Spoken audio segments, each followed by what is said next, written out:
Hey there guys, and welcome back to another episode of Let's Speedrun The Legend of Zelda Link's Awakening. In the last episode we took out the second dungeon, and in this one we will be making our way to the entrance of the third. To start things off we need to activate the portal over by the fourth dungeon, and so we are going to be heading over to the right here. There have been a lot of pretty major changes to this episode in particular. Probably the most changes in the run have happened in this specific segment. We'll get to those when we get there, but just know that this segment is going to be very, very different from the way it was in the original 5th episode of Let's Speedrun. The first difference is actually going to be coming up here pretty soon. And that is due to the route change that happens later in this episode. We actually will not be returning Bow Wow until after we complete the third dungeon, thus saving a little time. We won't be traveling to the town we just had right over here.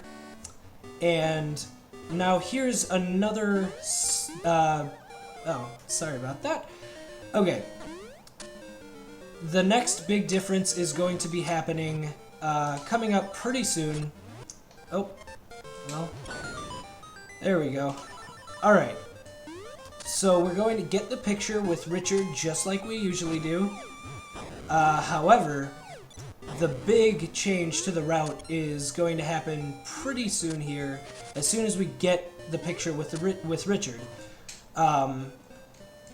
Now, before I do this, I've got to explain a few things to those of you who might not know some of the terminology about speedrunning. To start things off, there is... video games are broken down into what are called frames. For example, Link's Awakening is split into 60 frames per second. And then there are other games that have like 30 or 40 frames per second. And now the technique that we're about to use is a technique called pause buffering. And basically what pause buffering does is it advances the game one frame at a time by just pausing over and over and over like this.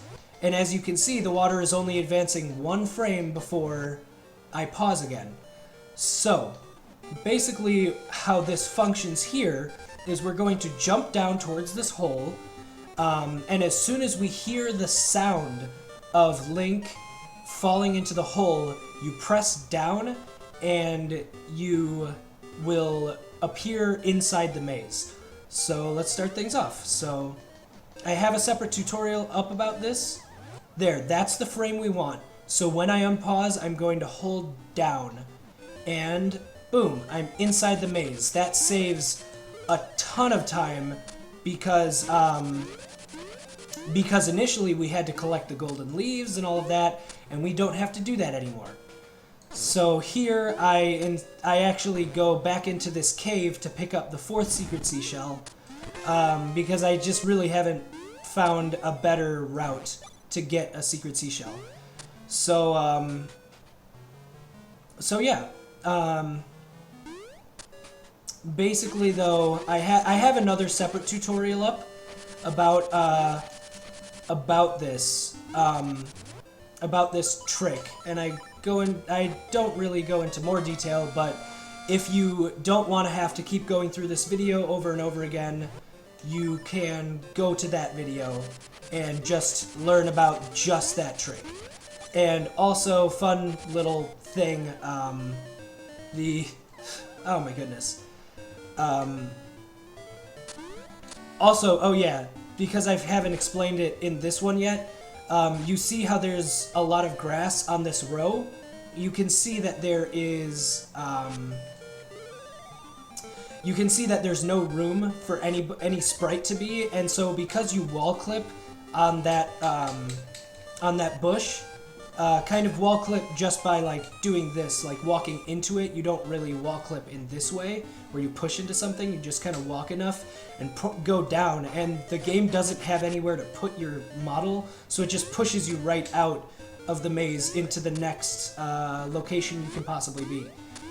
So yeah, that's already it. The old episode of this was like 10 or 12 minutes long or something, and this one is much shorter.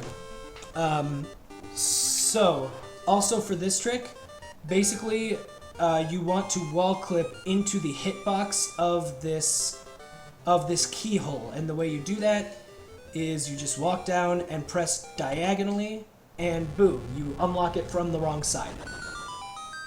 So yeah, that about does it for this episode. I will actually not be uploading an updated third dungeon because the route for the third dungeon really has not changed at all.